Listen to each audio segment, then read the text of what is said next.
He's holy, awesome. Holy and awesome. And we know that He's great. He's great. He's great. He's great. He's great. He's great. He's great. He's great. Awesome. Awesome. Yes, He's a deliverer. Deliverer. Deliverer. Deliverer. Deliverer. Deliverer. Deliverer. Deliverer. Awesome. Deliverer. He's awesome. He's a provider. Provider. Provider. Provider. Provider.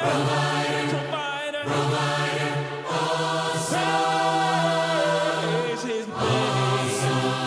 We know that He's a protector. Protector. Protector. Protector. Protector. Protector. Protector. Protector. He's awesome. My God is awesome. Awesome. My God is awesome. He can move mountains. Keep me in the valley. Hide me from the rain. My God is awesome. Heals me when I'm broken. Strength where I've been weakened. Praise His holy name.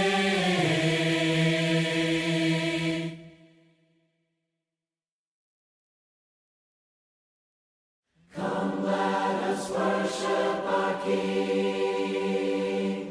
Come, let us bow at His feet. He has done great things. See what our Savior has done. See how His love overcomes. He has done great things.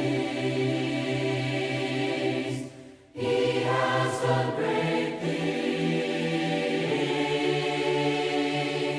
Oh, hero of heaven, you conquered the grave.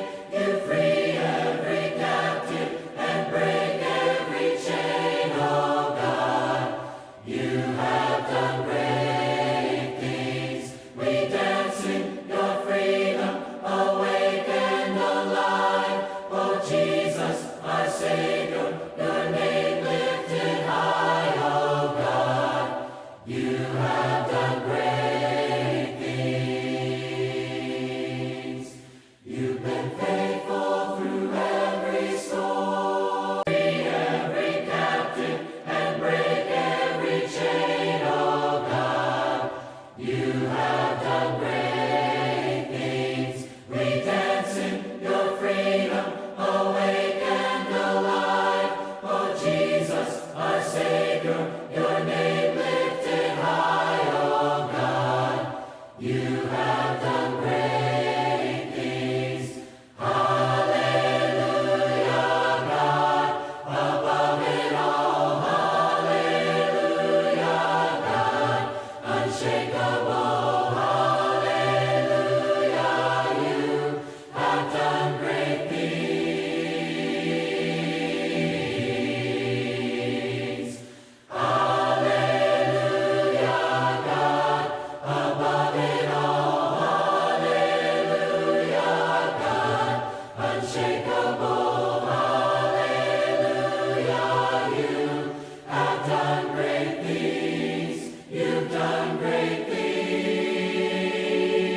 Oh, hero of heaven, you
needed is found in you. God, everything I wanted, everything I needed. Everything I wanted, everything I needed is found in you. God, everything I wanted, everything I needed.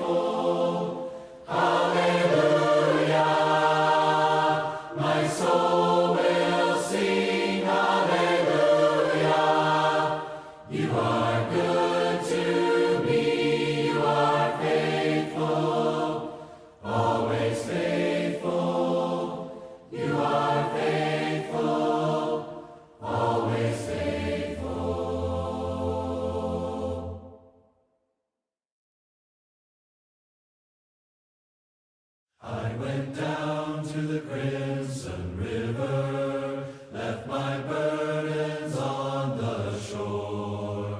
I went down a sinner, came up a saint, died with Christ, now I'm reborn. Yes, he washed me in his mercy, and he cleansed me with his blood. Now I stand again, I have been set free, I found life there in the flood. Not the same, I am changed, redeemed by the blood of the Lamb. By his grace I am saved, I'm his child forever I am. How's everybody doing tonight? Everybody doing good? Everybody's doing great? All right. Happy New Year. We're so glad to have you here with us tonight. Russ, good to see you. Good to be back with you tonight. Good to have you back, Matt. Happy New Year. Happy New Year to everybody. I heard you had a big class this afternoon at 1 o'clock. Oh, we were loaded up this afternoon. There's something going on right now that a lot of people thought they needed to watch tonight.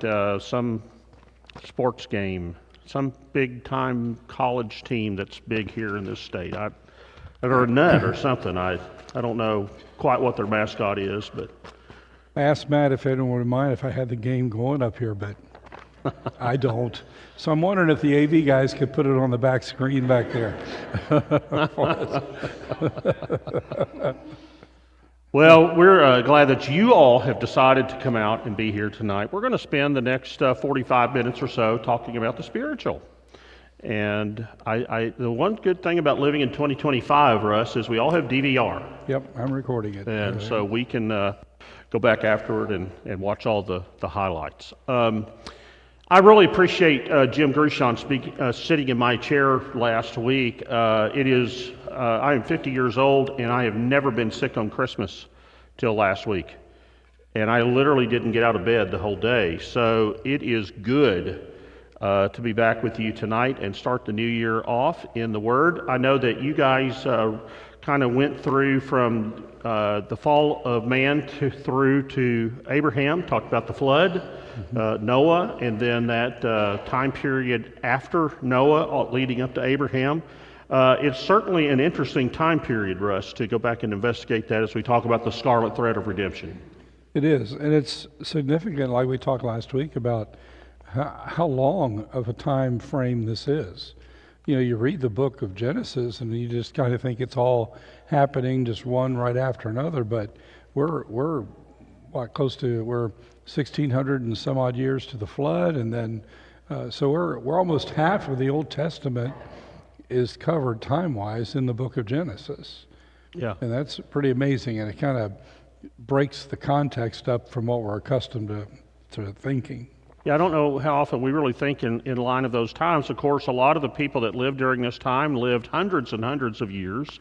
That begins to change after the flood, obviously, but you still have some guys that live a long time. Abraham is one of them, as we'll see maybe this week as we get into that. So tonight, as we kind of move into the next section, we're going to be in Genesis 12 tonight with the story of Abraham and really where he gets started. We'll talk a lot about the covenant. But the next 2 weeks, we're discussing the thread of redemption between the call of Abraham and Moses. And so that's another long stretch, Russ, about 430 years that we're going to cover. But I think as we begin tonight, one of the things that is important is to remember that in all of the events that happened during this time period, God is the one in control. He is moving, he is active, he is in tune with what's happening in the world, what's happening with the people he chooses, and all things are working together for his purpose. Yeah, and what I really enjoy about this study is, we always study the stories, and we know the stories, but I really am enjoying how we're seeing God's direct control of everything that is happening from the Genesis 3 promise, and ultimately we'll see it all the way through to Christ, and then study about what the future holds for us. But to see how he protected that and nurtured that all through these years in this time frame, I think gives us a different perspective on the story. Well, what I'd like to do briefly is look at the scriptures in the Old Testament and the New that speak of the life of Abraham before his call. And the reason for doing that is I think it's important, first of all, to see God's sovereignty in choosing Abraham. There may be some credence to the idea that if you look back through the line of descendants going back from Terah toward the three sons of Noah, that there was some godly influence there, and I wouldn't discount that at all. But I think the thing that's really important is when God comes to Abram, Joshua 24 talks about him being an idolater, he and his father, and God comes to him through grace. He chooses him, and he can do that. That's God. And Genesis 12, 1 through 3, really is one of the most pivotal passages anywhere in the Bible, because this is where the plan of God begins to really take form and shape and be active in the world as far as literal descendants taking off from here through Abraham and going all the way down to Christ.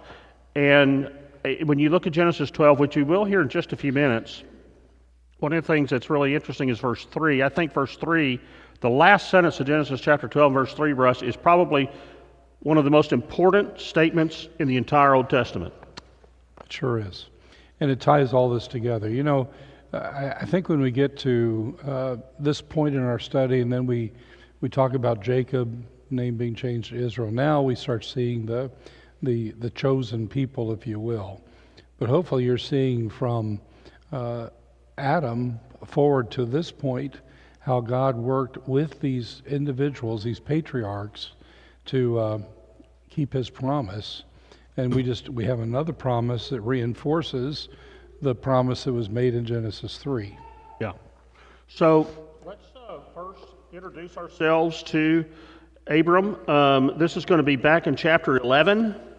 And we get a short genealogy here in verse 27, talking about Abram's father, Terah, and we learn about Abram has two brothers, Nahor and Haran. Haran is the father of Abram's nephew Lot. We learn some other important facts here about Abram. His wife is named Sarah. The writing in Genesis gives us a little bit about her family history. Verse 30 is notable here. Regarding Sarah, this is going to play a large role in the story of Abram's faith, and her faith, by the way. But this fact stands out. Genesis 11:30, she was unable to conceive, she did not have a child. So really in two parts of a sentence here, it is communicated. Even though we come into the story later in Genesis, she's well past the age of childbearing, but she had never been able to have a child. Right. And so what is going to happen in her response of faith is something that is really amazing. So in Genesis 11:31, you have them head off from Ur of the Chaldees to Haran, and you remember Ur of the Chaldees is down in modern-day Iraq, and as they begin this call to leave from Ur of the Chaldees, they don't go straight across the desert toward Canaan. They go up the Tigris and Euphrates rivers. That was the way the roads were set. You didn't travel straight across the desert during that time. You went up, and Haran is northwest of this area, going toward the Promised Land, but they didn't get there because I believe Terah got sick and died. And so this is the beginning of that story there in Genesis chapter 11. You know, but it's interesting to me that they were headed to Canaan. Mm-hmm. And didn't make it there. And then when the land of promise is given, maybe that makes it even easier for Abram to obey, because that's where they were headed in the first place with his father. Mm-hmm. Mm-hmm. And then another story, another piece of the puzzle, I guess, concerning Abram's early life is given to us in the New Testament, actually, in Acts chapter 7. Stephen has been called to trial before the Sanhedrin, and he gives us some detail as to when Abram received the call to go to Canaan. And that was when he was in Mesopotamia, and that's Ur of the Chaldees, in other words. And God said, go from your country and your relatives and come to the land that I will show you. First of all, you want to go back to this, Russ, look at this. The God of glory appeared to Abram. Now that would get your attention. That would get your attention. God appears to Abram there. He calls him to get up and go. And Stephen says that he left and he went. And they head that direction. Of course, what we were talking about a moment ago. They go up to Haran where his father died. And from that, they remain there and then go on up to Canaan, as you were talking about a few moments ago. You know, I wish we had more about the conversations that God might have had with Abram. You know, we have a little more when you get to Moses, but you know, when you look at the list of heroes in Hebrews chapter 11, and it talks about Abraham, one of the things it says that prompted him in his faith was he was looking forward to a city. Somewhere along the line, there was discussion about heaven, more than just the land of Canaan. Yeah, here's the verse. Yeah, and I think that it's just, I would love to have been able to read that conversation, because, Drew, thank you for leading Mansions Over the Hilltop tonight. That was my mother's favorite song. I've got a mansion just over the hilltop in that bright land where we'll never grow old.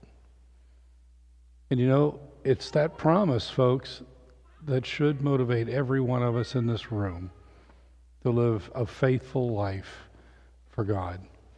It's what motivated Abraham, and that's what needs to be the driving force behind everything we do for our Lord. You know, Russ, I think that's so cool, the way you just brought that out, and taking that in conjunction with what we read there from Stephen.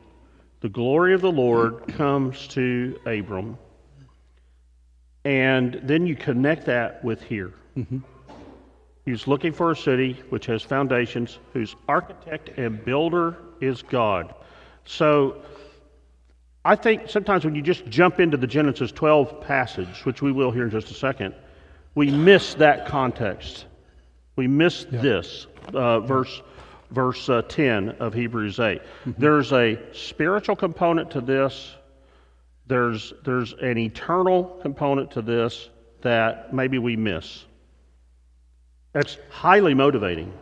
It is, and just think of that conversation. I mean, Jason, just imagine if God spoke to you directly and said, Jason, through you, the whole world will be blessed. Now, probably in that conversation, he said, for through you, my Son will come to redeem all of mankind. Wow. How powerful would that be? I think it's just such a great thing. It just seems to me there's so much more than what we have recorded. Well, they're almost, in my mind, and again, we're kind of speculating here a little bit, but I think just common sense, if you think about it, there has to be something that makes, hey, pick up your family and your life and everything you own, and you just go to this place. I'm going to show you later, but you just get it ready and go, and I'll guide you along the way. Mm-hmm. What person would just pick up and do that? I mean, first of all, the glory of God appearing to me would be convincing. Well, what would your first question be? It would be, where? Why? Why? Yeah. Right? You know, when the military tells you to go, you know where you're going and you know why you're going, right? What if they just said, we want you to go to, I don't know, we want you to go to Iraq? Exactly. Why? What's my mission? I mean, you just have to think there's a little more here than just, okay, I'm on my way. Again, we're speculating here, but I think it would stand to reason, because I wonder if God would honestly have the expectation of just, I said go, so get up and go, and we'll figure it out later. Yeah, Mark is going to have a comment here, and I think Ben went to get the mic for that. Mark, you have a mic. Okay, I'm sorry. Well, I agree with Russ. I think there's a lot more to this conversation between Abraham and God, and it's probably his family and God as well, because it's not Abraham that leaves, it's Terah, Abraham, and I mean, it's all of them. The entire family leaves. So you have to ask yourself, why are they leaving? Too much hustle and bustle in Ur?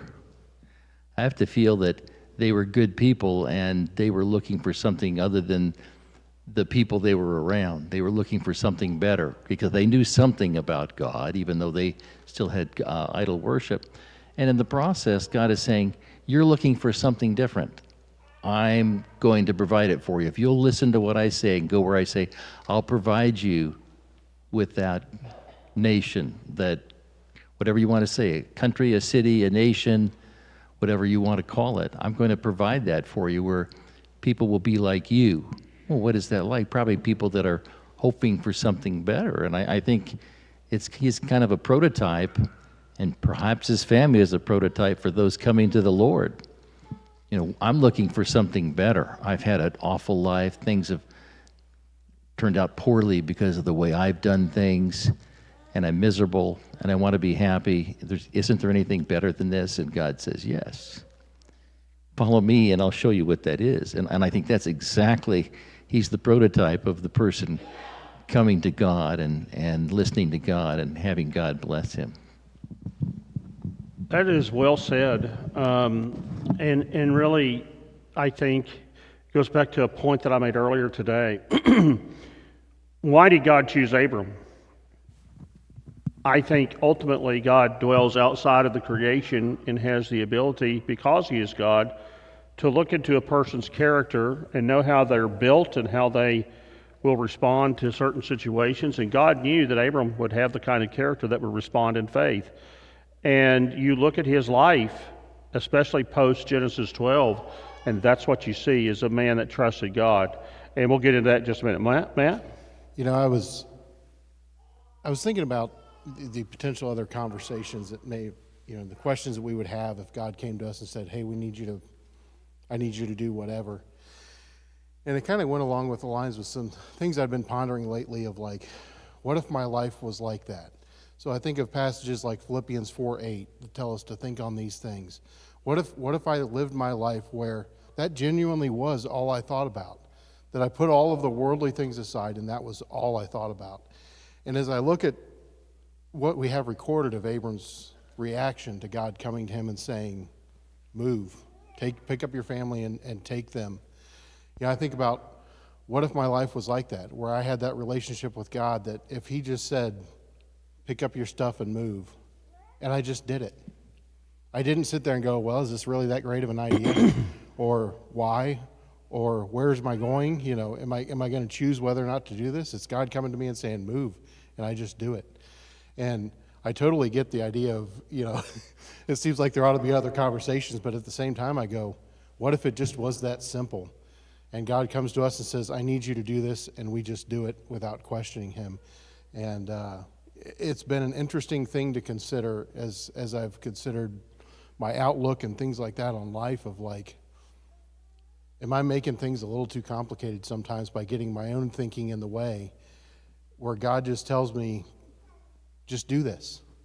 You know, the Beatitudes to me are another kind of way. You know, we look at some of these things and, man, these are tough pills to swallow sometimes. But, yeah, what if I truly lived my life that way? And it's just, I think, an interesting thing to consider. So, You know, Matt, it's hard to conceptualize that. You know, I don't know that we really fathom what it's like when God speaks to us, because he doesn't speak directly to us today other than through his word. So obviously we ought to, whatever we read within the pages, we ought to be willing to do. But what I love about these biblical examples is I'm not sure these people were that different than you and me. Abraham had a job, he had flocks, he had wealth, he had lots of things that he had done, you know, to acquire wealth that he had to move with him when he went. I think we look at some of these Bible characters almost as superheroes, but you know, we see his failings, you know, a couple things that weren't true that he said in his travels that got him in trouble, you know, and I think at times things that he, like us, tried to do to help God, you know, rather than so I'm not sure that there's a lot of difference, other than if God spoke directly to me, he would have my attention. Oh, yeah. And I think that's Yeah. probably the difference that's kind of hard for us to fathom today. Jason? You know, Russ, that's kind of where I was going with my thoughts. Though I agree with you both that there is definitely information here that was probably shared back and forth, conversation that we don't really have record of. I mean, we forget who he's talking to. I mean, if your dad said, you know, when I die, there's going to be a will. And I want you to read that will carefully, because I have saved my entire life for something very special. And it's going to tell you where it's located. You know, you're going to make sure that you follow those instructions. I mean, if the president, which is nobody really, but if he asks you to do something, you're going to probably do it just because of his power. But now you're standing in front of God, which we can't fathom. I mean, Moses, just being in his presence, not even seeing him, glowed to where they had to cover his face, you know, just to be able to be in his presence. This is God. And God spoke to Abraham, and it says, and he rose up early the next morning, and that's when, you know, he took Isaac up on the mountain. He rose up early in the morning. I bet he laid awake. I don't know. Well, he had a 3-day journey. He You're got talking up. about Genesis 22 with Isaac, and I cannot imagine what's on my mind that 3 days. I bet I didn't sleep. You know, on my way to Mount Moriah. This man has an incredible faith. It's and this is why he's called the father of faith. And Russ, I think it's so important. One of the reasons why I wanted to really camp out here tonight with Abram, because next week we're really going to get into Joseph. But this guy is the foundation of our salvation. He is the foundation of our faith. He's the father of faith. And my whole point by that is, maybe I should rephrase that. He's not the father of our foundation of our salvation. Christ is. But how he is saved is the exact same way that we are saved, and that is an active, trusting faith. What we see here is a promise that's made by God and His trust in that promise. And that's what we have today in salvation with us. We have a promise by God that says, I will give you these glories, this wonderful, beautiful inheritance that's laid out here ahead for you in the life to come, and I want you to follow it and respond to it. And that's the same thing that's happening here. Yeah, but I think the other interesting part of this is that it's not easy. Right. You know, it's not, wow, okay, I had the conversation and everything just falls in line. Through your seed, all nations of the earth will be blessed. I don't have any children. Haven't had any children. Haven't been able to have any children. Okay, you're going to have a son. He has a son. Go kill your son, in essence. You know, you're right. That 3-day journey would be, I can't imagine that. I cannot imagine. And in his travels, you know, Lot's taken captive at one point, and Abraham and 318 of his men go out and they rescue Lot. They go to battle over him. I mean, it wasn't an easy journey. And again, I think that's the great thing about these stories is it wasn't that it's just kind of a magical life. It was, here's what I want you to do, and I want you to be strong through all the hardships. What's the lesson there for us? You know, I look around this room, I know there's people sitting here tonight that there's times that you struggle with things. Every one of us have had hard things happen in our lives. But you're here tonight because of your faith. Yeah. And that's exactly what we're talking about here with Abraham. Through it all, he was faithful. Mark? Well, to expand upon that point, it says there that Abraham endured as a sojourner or stranger or alien. Isn't it funny that he goes to the promised land and he doesn't build a dwelling? He doesn't set up a ranch. He doesn't build a city. Why didn't he do that?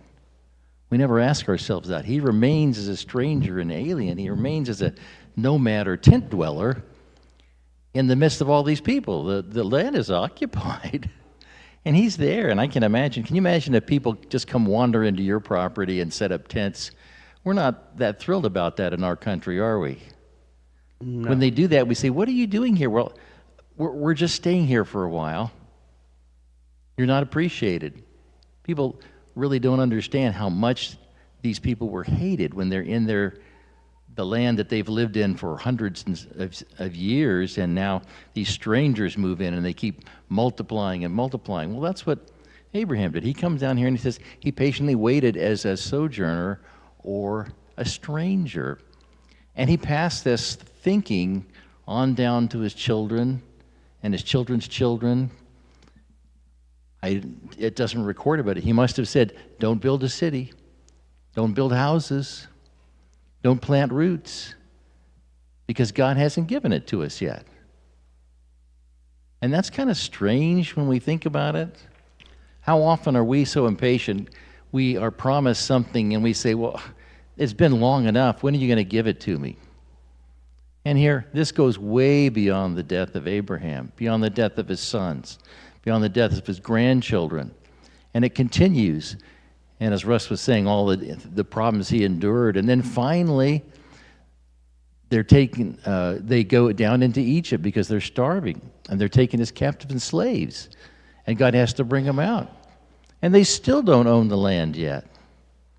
This is the promise of Abraham. And yet, it's so ingrained, Abraham's thinking of, I'm just a stranger here. I'll take from God when he gives it to me. That thinking is so ingrained that it goes on for centuries in the mind of the Israelites until such time God says, okay, now I'm ready for you to go into the land and for you to take it. And that lesson is just, it's hard to believe. How often are we not patient with things that happen in our life? Well, God, you need to give me health. Well, God, you need to give me wealth. Well, God, you need to help me with my problems. Well, God, you need to do this. And and help these people that I think are very important, and we don't see it happening, and yet we don't pass on the faith of be patient. God will take care of things in His time. He's true to His word. I think we talk about the patience of Job. We should really talk about the patience of Abraham. Oh, yeah. Here's the passage that I thought of, Mark, as you were talking about with Abraham. Stephen says he gave him no inheritance in that land, not even a foot of ground. Yet he promised that he would give it to him as a possession to his descendants after him, even though he had no child. Just let that statement kind of sink into your mind. It's a hopeless statement, it seems, at face value. Yeah. There's nothing humanly possible here. It is all on God to make this happen. Well, that's why when we talked earlier about deeper conversation that probably happened, because when I go back to Hebrews 11, this passage in verse 13, right after he talks about Abram and Sarah, and he says, these all died in faith, not having received the things promised, but having seen them and greeted them from afar, and having acknowledged that they were strangers, Mark, like you said, and exiles on the earth. Everything that was driving Abram was a future beyond Canaan, beyond Isaac. It was a future of the world, basically, and a future hope for every one of us. Here's the passage that you're talking about in Hebrews 11. And again, all of this, what's at the very core of this? Faith. It's his deep trust in God. And so when we start thinking about the scarlet thread of redemption, and we start looking at how God saves, God will save the individual that trusts him. And with Abram, you see that in his life. He continually trusted God. And it was not perfect along the way. Russ has already pointed that out. We have the situation where he lies to Abimelech about Sarah, his wife. We have the situation in Genesis, I think it's 17, where he gets with Hagar to produce a son, Ishmael. They're trying to help God out. Because remember, think about it. Okay, so here we are. We just turned a new year today. I was thinking about this last night. The last 25 years, since to the year 2000 to me, Russ, have flown by. Because I remember 2000 like it was yesterday. And it has gone so much faster than the 25 years from 1975 to 2000 in my mind. I guess it's a lot of that as a kid. But the fact of the matter is, we go, it seems like time flies. And here's Abram. He's 75 years old in Genesis 12 when he receives the promise. And by the time you get to Genesis 17, 25 years has gone by. He is 100 years old, and God has still not come through with that promise. And this goes back to what Mark said just a moment ago, the tremendous patience. And I think sometimes we get down on him and Sarah because they did try to help God out in these situations. You think about this. God has kept coming to you saying, through your seed, the nations of the earth are going to be blessed. And how's he going to do it? It hasn't happened yet. From a human standpoint, it makes sense that you might think that, well, maybe this is the way he's going to do it. And, the other thing that's so cool, and I talked about this at 1 o'clock, is God dwelling outside of the situation. Even though you have these situations where Abram and Sarah's faith is not perfect, he still has the power and the ability to work his plan and purpose inside of some of the mistakes they make and setbacks they endure. He still gets his plan accomplished and works inside of it. That's pretty cool. And that tells you another thing about who God is. Yeah, and the other thing, I was reading today about just the whole story of Abram, and I was touched by his encounter with Melchizedek. Melchizedek wanted to give him all the spoils, if you will. I don't know if you remember this part of the story, but Abraham said to him, I've lifted my hand to the Lord God Most High, possessor of heaven and earth, that I would not take a thread or a sandal strap or anything that is yours, lest you should say, I have made Abram rich. He wanted everyone to know that everything that was happening in his life was because of God, not anybody else.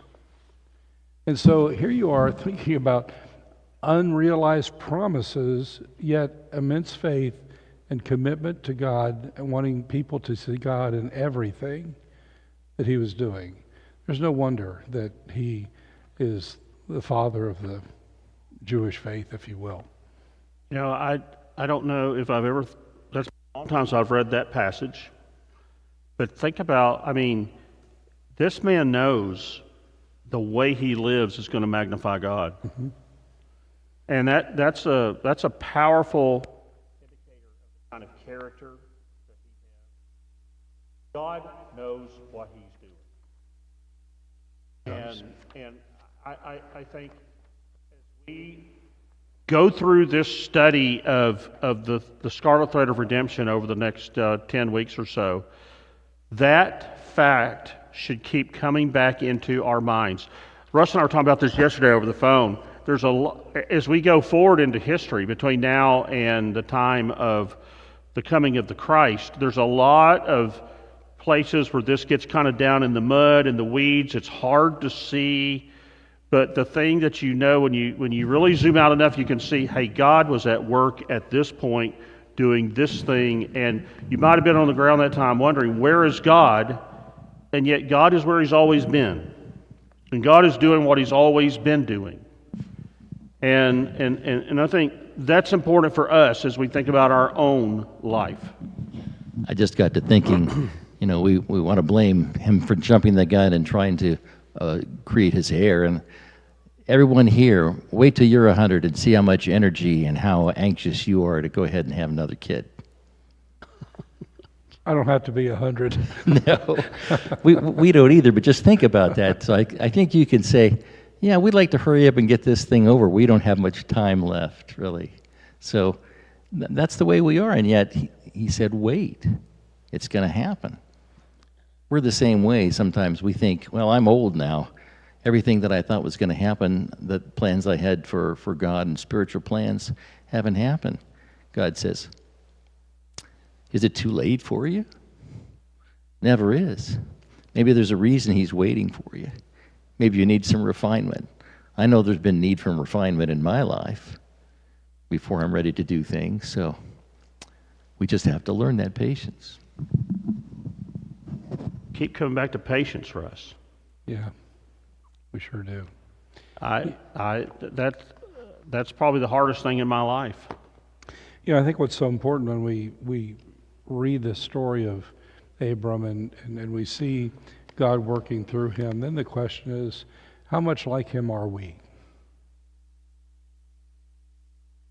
How is our faith? Especially when things are hard. You know, and I would say, I've sat in meetings with some of you, and you've lost a job, finances are tight, and I've heard you say, I know God will take care of me. And he has. That's faith. I've sat in meetings with many of you that have given God the glory for whatever has happened in your life. And that's like Abram. So I think it's important that we see the pattern through this, but we also see the type of person that God chose, and we try to be like that. If we were in that time, would you have been the one God would have come to? If you were at the time of the flood, would you have been the one God would have come to and said, you're going to build an ark? Are we that type of people? I think it's important that we consider that in these studies. And you know, right now, in a lot of ways in your life, you may be the diamond in the rough. You know, and God has the ability to see you for who you can be. And God has the power to transform you into a way and a person that he can use for his kingdom. And the the responsibility that you and I have is to be ready for that and to trust Him that He will make a way. And you know, a lot of times this time of year, Russ, we're talking about resolutions. We're talking about everything's kind of new. Many people are anxious to put the previous year kind of to bed and start anew, start afresh. And if that's what you're thinking tonight, and you look at your life right now, and maybe you look at things and say, wow, I just don't know how I'd ever get through this. The first key is to believe that in God, that He has the power to mold and shape you in the way that He wants, and He may lead you through something to the other side into a situation that you can't even imagine now. And so really it comes back to, how much will I trust Him? And that's really some of the application lessons that we have in tonight's handout, if you picked up one of those coming in tonight. Trusting Him even when I can't understand or there's not any clarity to see to the other side of how this might turn out, I'm still going to trust Him anyway. Abram, you know, there's another great parallel passage in the New Testament that gives us insight into Abraham's faith, and it's Romans chapter 4. And if you look at Romans chapter 4, down at about verse 18, 19, 20, 21, those verses there, you get a whole detailed explanation as to the depth of this man's faith. And even in moments when he couldn't figure out how it was going to come to pass, his faith is not weakened, Paul says, during that time. It's actually, it grew stronger. It grew stronger. And so I love Russ's application question, how is my faith? When those questionable moments come, when those moments of weakness come, is my faith being refined, or is it being ground down to nothing? Yeah, you know, you've got a couple points in the lesson tonight that I think are so good. Abram showed obedience beyond comfort. We often have an expectation, and I think it's a good expectation, that God will see us through whatever it is we are facing. The problem is we have a concept of how that should happen. And we have an expectation that God will do it this way. And oftentimes He does not. How many times have you gone through an experience and later you see God's working in that experience and it wasn't the way you expected it to be? And then you have another point of patience and trust in God's timing. That's another problem we have. We have an expectation, but we expect it to be done on our time frame. Like yesterday. Yeah. And we have a hard time when it doesn't do that. And sometimes that affects our faith. We begin to think, well, God's not listening to me. So that's what's amazing about Abram. Through all of this, things aren't moving, I don't think, the way maybe he expected. And I don't know that it was moving at the time frame, especially the concept of having a son at 100 years old. I don't think you start out your life saying, I'm going to wait till I'm 100 to have a kid. I don't think so. You know, if he had the opportunity to rewrite his story and kind of do a memoir of his life, I am sure that would not be on his list of things that he planned for. Yeah. And some of us have struggled conceiving children. Yvonne and I were married, how long was it? Yvonne, 6 years, 7 years. And let me tell you, during those times, it's frustrating. It's easy to get frustrated with God and wonder why, especially when everyone around you seems to be pregnant and you can't. Here, it's 100 years. Yeah. Wow. And you know, and you see Sarah's reaction to Hagar and the different things that happen, and it kind of makes sense. You know, after all those years of not being able to have a child, it makes sense that after Ishmael was born, that there were hard feelings about it. But you know, sometimes we ride kind of rough on Sarah, but look at what the Hebrew writer says about her. She, even herself, believed. What does that mean? She trusted in the promise of God. She has a tremendous faith. Her faith is just like ours. There have been plenty of times I've tried to help God, maybe do a little shortcut here or there because it's not working on my timeline. Even with that, God commends her for her faith. She trusted God. And that is the basis of your salvation. Ultimately, Russ, you said something a few years ago. I don't remember when it was. I don't know if it was when my dad was dying or when your mom was dying or something, but you said something, there's going to come a day when all you've got is faith. And I've never forgotten that. And that is so true, because on the day you die, when you prepare to lay yourself down before God, all you've got is faith. That's it. And that's where the moment of trust is really put into action. And really, it shouldn't be that we only think about this at someone's funeral. Every day we are preparing to go home and be with our Lord. And one day that's going to involve the ultimate in trust. That when I go to sleep, that when I awake, the Lord is going to be there waiting for me on the other side.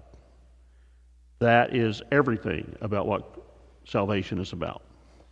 And the legacy we leave, which is kind of toward the end of tonight's lesson, is a faith that impacts the generations behind you.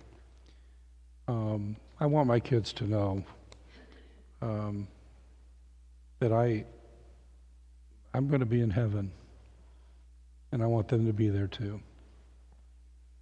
And I think that it's just important that as we raise our children, there had to be a lot of discussions in Abram's house about God. And I hope there are in yours as well. Because, you look at your children and your grandchildren, and you look at what they face in this world, and wow. Sometimes I think it's even harder today than maybe it was in years gone by. But they need God, and they need that faith that Abram had, and hopefully you have, that in the end, He'll be there for you. Russ, it's hard to believe that we're getting toward the end of the class. Yeah. It's really gone by fast. I think this is probably a good place to stop with a minute or so to go. And next week, it is our intention to come back as we continue talking about the scarlet thread of redemption and look at the life of Joseph.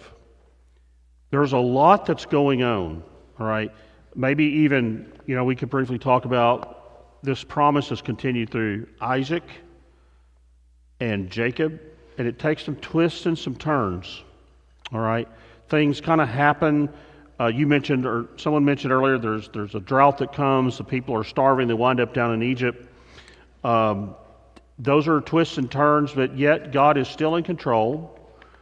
God has still got it, and He works hard to make sure His plan is accomplished. And in the meantime, that His people are refined and learn about Him more and more.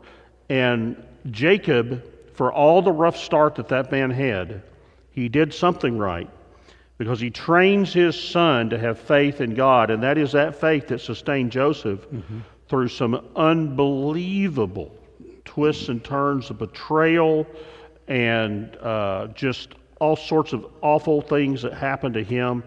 And this is a man that by the time he reaches an older age is able to look back with the grace and say, you meant to do some of these things to me for evil, but God meant it for good. That's an amazing statement. It is. So we'll talk more about that next week, Lord willing. when we come back and go through more of the Scarlet Thread of Redemption. Thank you for watching tonight, being a part of our broadcast here at Cornerstone. For all of you here in the auditorium tonight, thank you for your comments. We certainly appreciate that. Don't forget that we'll be back here on Sunday at 9:30 and 10:45. We hope that you can be here and be with us then. Thank you so much. Let's wrap up with a word of prayer. Russ, do you mind leading us in that prayer? And then we'll be dismissed. Lord, we come to you tonight, the first day of this new year, and we're just thankful for another year of life. We're thankful for all that you've done in our lives. Father, help us to see you're working. Help us to see the times you've been there for us. And help us to have the confidence that you always will be. Lord, thank you for biblical characters like Abram and Sarah that trusted in you and lived their lives for you and made sure the world knew who you were. Help us to be like that. Father, guide us this year. Be with the Cornerstone family this year. Lord, just help us in all we do to glorify you, to draw closer to each other, and to draw closer to you as we all draw closer to heaven. Thank you for our time here tonight. For it's in Jesus' name we pray. Amen. Amen. Thanks, everybody.